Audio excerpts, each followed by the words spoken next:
A bit later on, a struggling young actress and I shared a bed here in Islington. We were helplessly driven by an unspoken need. The guilty party was our landlord. On the nights when I was away playing some doomed date in a provincial drill hall, he would move Victoria Wood into my bed and vice versa. Why were you sleeping in my bed, Victoria? Well, I want to say I didn't know it was your bed, okay? I was told that it was my room. And I didn't know that a hot Australian body was slipping between the sheets every other Thursday or whenever it was. And I'm sorry I left my knickers in your bed.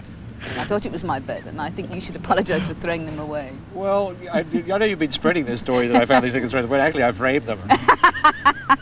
We can have them back. How do you actually come to be visiting my room?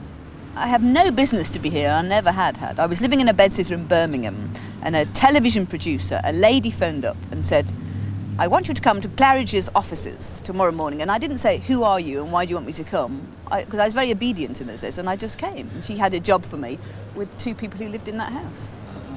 Well, what were you doing? Were you tickling the ivories while I was playing the piano while they died the death in a very funny hat, making very obscure medical references. But I was blot over most of the time in those years, but I can't quite remember how we eventually met.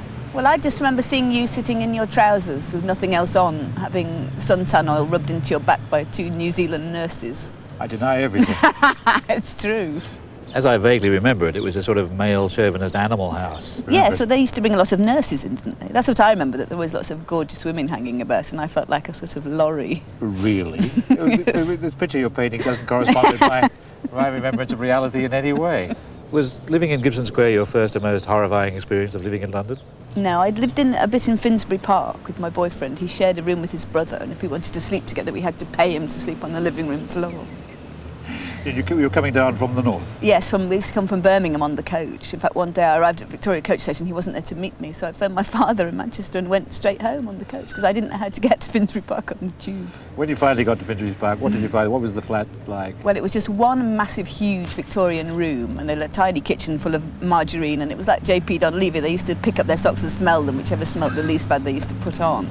And they never, ever wash their sheets. And if you ever go in a room where two boys have never, ever washed their sheets, it's like Rivita. I mean, their sheets were like Rivita, but it's just very upsetting. My sheets used to look like that. I think it would be very, very wise, actually, for someone to manufacture grey sheets for young men. It's grey, stiff sheets. Finance was a big problem about living in London, wasn't it? We never had any money. I never had any money, because I was on the dole for 4 years after I was at university. I didn't work, mainly because I'd done one night with two mad doctors and, was seen by the British press and exposed for being a talentless brat. Has London changed much? I don't think it's changed. I think you change yourself, and if you get more money, then you go to nicer bits of it. But it's all still going on, Earning a living gradually detached me from one of London's chief benefits. Being broke, you see the sights. Some of the best shows are free.